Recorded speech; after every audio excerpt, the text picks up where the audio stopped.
Hoje nós vamos trazer detalhes sobre Kaiju no Mereite e seus marketings absurdos, minha opinião sobre isso, renderização de imagem e qual é o meu processo para fazer isso, tudo isso depois da vinheta. Olá, artistas e entusiastas da arte digital. Hoje nós vamos falar sobre Kaiju no Mereite e renderização de imagem, principalmente sobre luzes e contrastes. Vamos começar com o Kaiju e depois a gente fala sobre renderização. Quem quiser, estiver aqui só para falar sobre renderização e ver a speed art, coloca no mute e sei lá, faz o que quiser. Então vamos começar. Kaiju no Mereite foi um anime que começou muito mais com marketing e investimento nessa área do que com o anime em si. O estúdio que fez, né, o estúdio IG, não é um estúdio, sei lá, nível mapa, é um estúdio muito grande que faz produções boas, mas não é um estúdio gigantesco e a equipe não teve tanto dinheiro investido, tá ligado? E eles também lançarem como simuldub, então ao mesmo tempo que lançavam o episódio, eles lançavam o episódio dublado em português e em inglês, eu acho. E as aberturas e a ending eram de duas bandas bem famosas, a Youngblood e a ending de One Republic. One Republic é que fez o Counting Stars, o Youngblood eu não conheço muito, mas pesquisei até que é bem famosa. Que não é comum pro anime, né, não sei se vocês estão sabendo, mas normalmente animes têm aberturas ou endings com bandas japonesas que mesmo as bandas japonesas não são tão conhecidas. E aí quando tem esse tipo de gente numa produção, aí é porque é uma produção de alto nível que eles estão muito interessados no marketing que isso vai trazer, não na qualidade, né, normalmente. Agora eu vou falar um pouco mais sobre o estúdio, né? O estúdio é o que produziu o Haikyuu. Ele tem um visual até que bem interessante, os desenhos são bem legais. E eles sabem trabalhar bem, então mesmo com um orçamento um pouco mais baixo, eles sabem aproveitar o orçamento para áreas que são mais importantes, então mesmo não tendo tanto dinheiro investido na animação, as áreas que eram bem mais importantes, eles faziam um negócio absurdo de bom, tipo aquele socão lá do segundo ou terceiro episódio.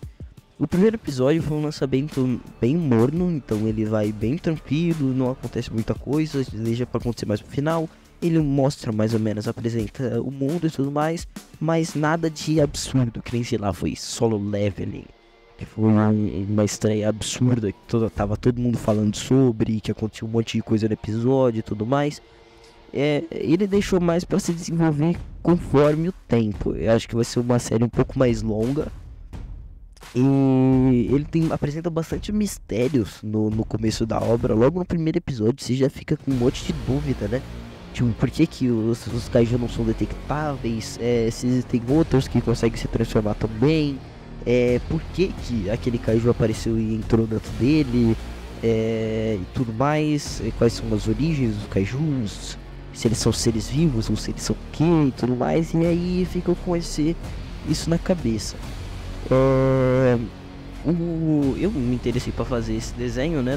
Na hora que eu vi, né, eu não fiquei tão animado assim, eu não achei tão legal, mas depois eu vim fazer esse desenho e fiquei pensando, pô, o que ia acontecer, como ele ia se desenrolar, e eu não sabia bem o que ia acontecer, então eu só fui fazendo, e aí depois que eu terminei esse desenho, que eu assisti o resto, os outros 5 episódios, e pelo que eu pesquisei, o mangá tem um ritmo ruim, tipo, não que a história é ruim, mas o jeito que ela se desenvolve é meio ruim, e por isso que eles decidiram colocar tanto investimento nesse anime tão cedo, porque o mangá ainda não acabou.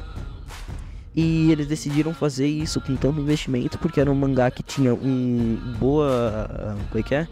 bastante potencial, porque era um mangá que já era famoso, mas ele não estava indo tão bem quesito vendas por causa do ritmo do mangá. Então, para aproveitar esse hype que estava tendo, eles decidiram lançar um anime. A dublagem é muito boa, então se vocês estiverem interessados em assistir, né, tem na Crunchyroll, já tem dublado em português, lança junto. E é isso, agora eu vou falar um pouco sobre o render, né? Pra quem não tá ligado o que é o render é desde a pintura chapada até o sobranhamento, luz, detalhes e tudo mais.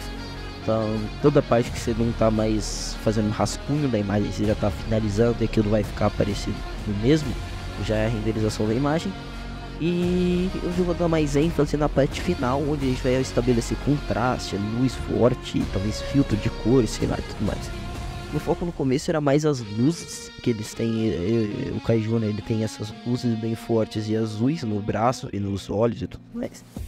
E que eu não tava percebendo que não tava ficando tão legal, tipo, eu queria deixar bem mais atenção no braço do Kaiju, que era o foco no desenho, né, que eu tinha achado legal, eu queria trazer mais, mas tá ficando bem esquisito e lá no final eu decidi, deixa, não sei mais o que fazer, vou parar.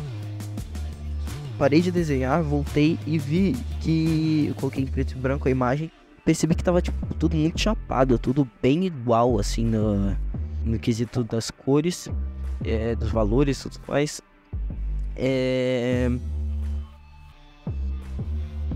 E aí eu decidi que eu ia fazer mais uma camada de sombra com Multiply, só que com preto mesmo, porque ele já tava bem colorido, já as luzes eram coloridas e tudo mais.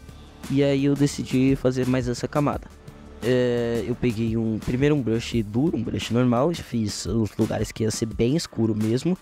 E depois peguei um airbrush e fiz só pra dar uma suavizada e tudo mais. Depois eu fiz mais uma luz, mas uma luz um pouco mais fraca e só em alguns lugares específicos, pra na cabeça assim ficar bem mais claro e tudo mais. E outra coisa que eu fiz, que eu achei que foi bem interessante, é pegar a ferramenta de degradê, sei lá qual que é o nome da ferramenta, do Krita, e fazer um com um preto, vindo da direita, e um com o branco vindo da esquerda. Um eu coloquei no Multiply, o outro no... Não, os dois eu deixei no normal, na verdade, agora que eu vi aqui. E só diminuir a opacidade. Aí, nas áreas que eu ia fazer a luz de rebatimento, né, que é uma luz que rebate no cenário, seja no céu, no que for, e volta, eu só peguei a borracha e apaguei ali. Eu acho que ficou bem interessante, um jeito bem legal de trabalhar. Aí deu mais contraste e tudo mais, e mesmo assim gerou a atenção que eu queria, não ficou tão claro, e a luz ficou forte, nem tão escuro, tá?